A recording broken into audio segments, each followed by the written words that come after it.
Hello and welcome back, everyone, to Legacy of the Void on Rocket Rabbit Commentaries as we continue through Epilogue. You guys ready for to be super disappointed? Yes. How can this be?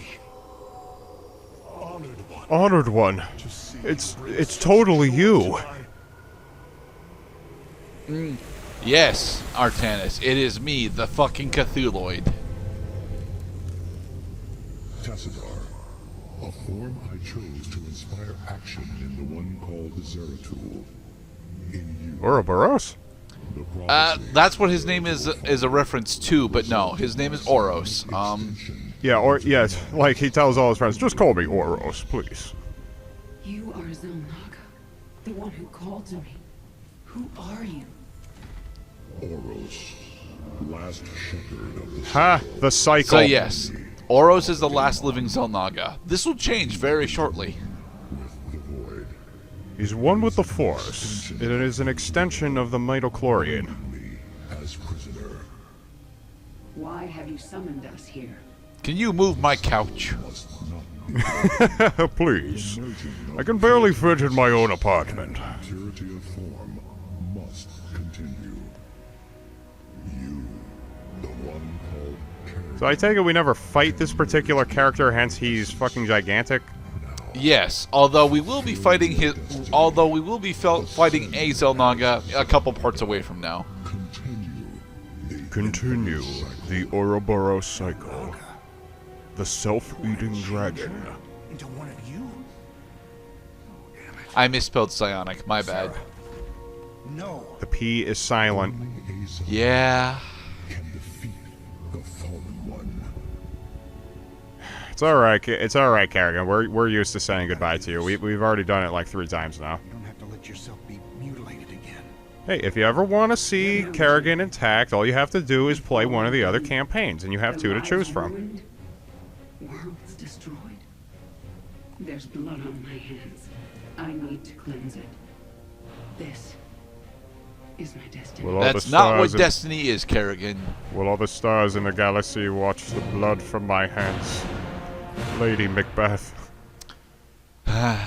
Yeah, so Oros enters the plot, says, "Yo, Kerrigan, we can't actually do the original ritual for some fucking reason, but Kerrigan's already done most of it, so that's what we're gonna do. We're gonna finish the ritual, and Kerrigan's gonna become the new Zelnaga. That'll happen at the end of the next mission, the essence of eternity. No, but I don't want to see inflation porn. It will be impossible to hide from our enemy. The battle ahead shall be a difficult one. There'll be no porn in this part, Mr. Cloud. I promise that." I mean, just as long. I mean, there can be porn. Just please, not inflation. I'm all set with that. Goddamn ladies looking like they got pumped up with bicycle air tire pressure type machines. May the last of my essence give you the power you Like, oh no, they're flying away. Power. It's so much. So you remember back in Heart of the Swarm when Kerrigan was, undergoing her primal Zerg transition? Yeah.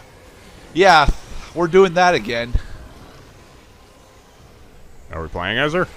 No, I mean, yes and no. We have access to the Kerrigan super weapon, which is interesting, but not actually important, question mark. Oh, 2-on-1? That's not fair. I will. Oh, like it matters. We've got murder Kerrigan. And this time, yeah, Celestial Beam channels on a target until it is dead. I need to focus until this is finished. Jim, you'll have to handle this one. The whole point of Alright. that sequence No, is to it's tell your you, turn. hey, whenever the Threshers come out for this mission, use Kerrigan. We're primarily going to be playing as Raynor's Raiders. So yeah, instead of playing the rest of Epilogue as Protoss, we're going to play this section as Terran, and the next section we get to play as Zerg. Stands with you. Then let's get moving. The unity of the 3 races. Mights combined, we will destroy the fallen one. Now, thankfully, Jim actually has access to automated refineries, and he also has access to the tech reactor, which is great for me. I'm not entirely sure all of what Hold for as Raynor's faction choices and purchases are. But okay, this mission takes fucking forever, and this mission takes forever specifically because we're doing another goddamn defense mission, and like every defense mission that has ever been in StarCraft 2, we're supposed to be here for half a fucking hour.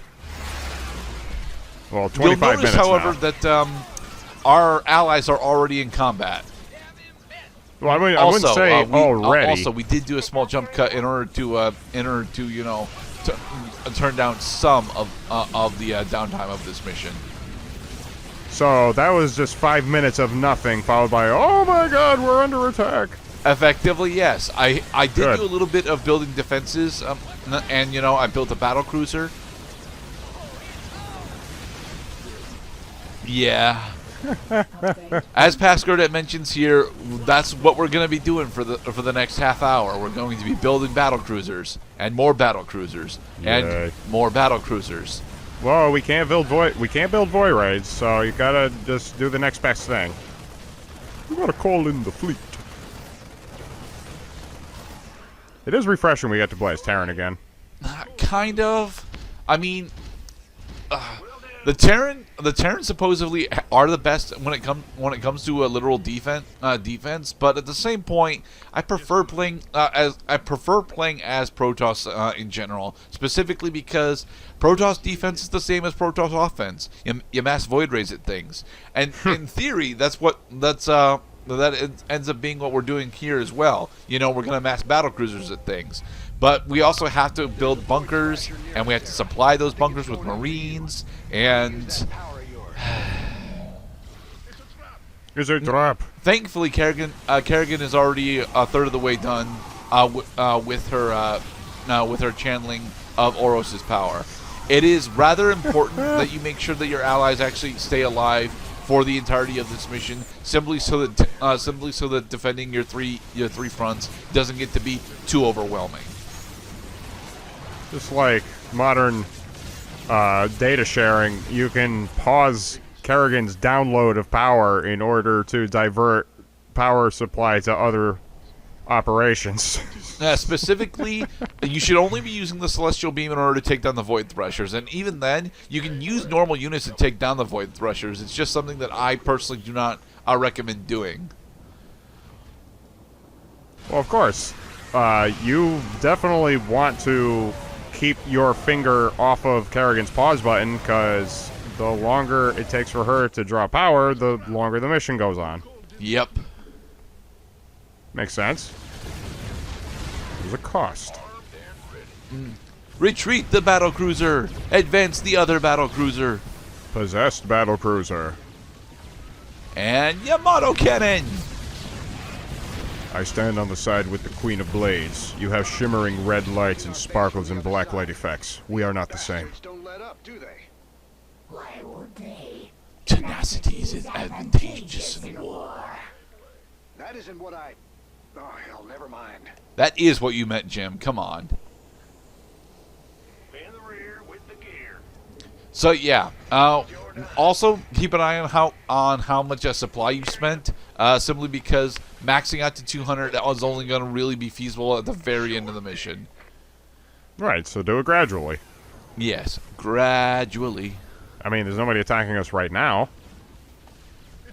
Well, that is not true at all. There are growing forces on all three fronts right now. You can in fact disable these, not disable, but weaken these landing zones by taking out the void catalysts as they're coming in. I most certainly recommend you do so. I'm just not entirely sure what are good times in order to do that. We could use some help here.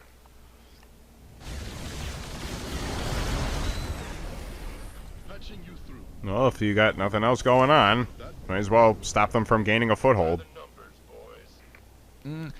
But you're not really stopping them from gaining a foothold because they can just, spawn additional catalysts. It's not at will. They're like on a 1 minute cooldown or some shit, but it feels like it's at will most of the damn time. So, when I play against Martyr Ligarius in Bloodborne, That also is a character who tends to waste time putting little talismans on the map in order to make himself more powerful, mostly by making the map increasingly hazardous because each of these talismans fires like little laser bullets or what have you. You want to destroy the talismans as soon as they show up because as long as there are no talismans in play, Martyr Ligarius is scripted to try making one, which is a waste of time with respect to him not dealing damage to the player. Right. Almost halfway done. You're gonna give me orders? No, well, kind of. We're gonna put you into a bunker. But another small thing you should be noticing is that the void energies are leaking closer and closer to our encroachment, or rather, they are encroaching on our entrenchment. That is the term I'm looking for, I think. Okay, so that is a relatively competent fighting force. This is a diversion up over here. Yeah, you should be concentrated on taking this out. This is a big swath of baddies right here. And they have a catalyst over here. Kill the catalyst. Kill the wabbit, kill the wabbit, kill the wabbit.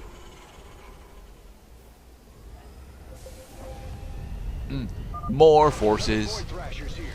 Better take care of it before it causes too much trouble. Zapping him. Dead. No more distractions. Proceed. Patching you through. Patching you through, Commander.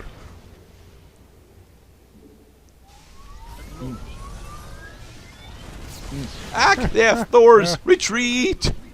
Retreat. Hey, Let your Zagara, you poking want to actually stick- build some Ultralisks, please? I mean, Quick. there's a lot of smaller units coming. Use your poking stick. Shut up. We know. You see, I built supply depots over here and a bunker in order to try and reinforce this area, but it wasn't enough. Well, I could see that this mesh, I mean, based on the immensity of the fighting force that comes at you every now and then, this is a moderately difficult mission. It is. It's just not as difficult as I'm making it look out to be. To be perfectly honest, Terran really shouldn't be doing the massing battle cruisers. They really should be massing either the medium grade Goliath units or the really light Marine units with adequate support. It's the thing that they're just objectively better than Protoss and Zerg at doing. Zerg get the really good Zergling unit, yes, but the Zergling unit isn't. But the Zergling unit needs to be on the offensive in order to do anything. And Protoss get effectively no good defensive units, whereas Terran get a bunch of relatively good defensive units.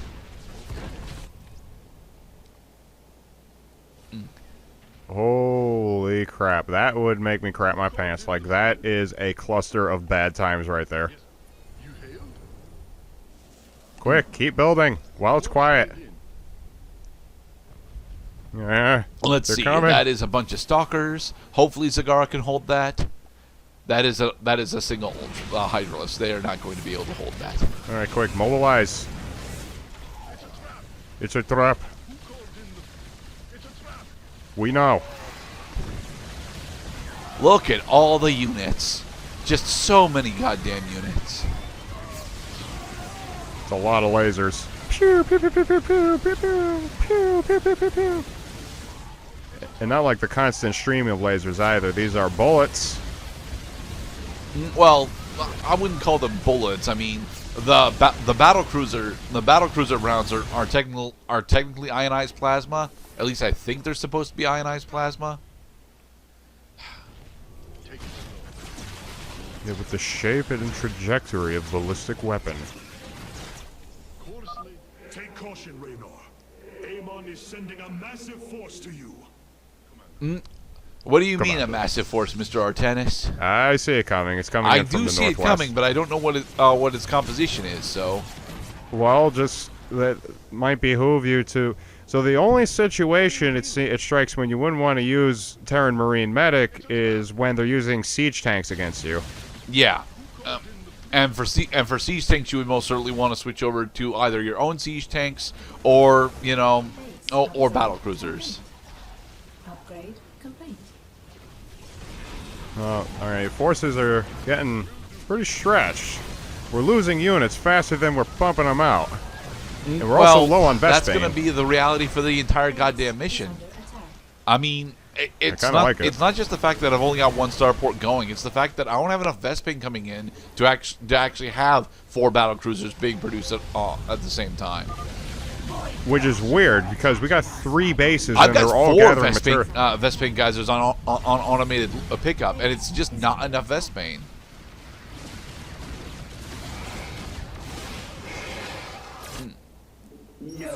All right, we're at 72. Pause. We're at 72 and at pause. Yeah.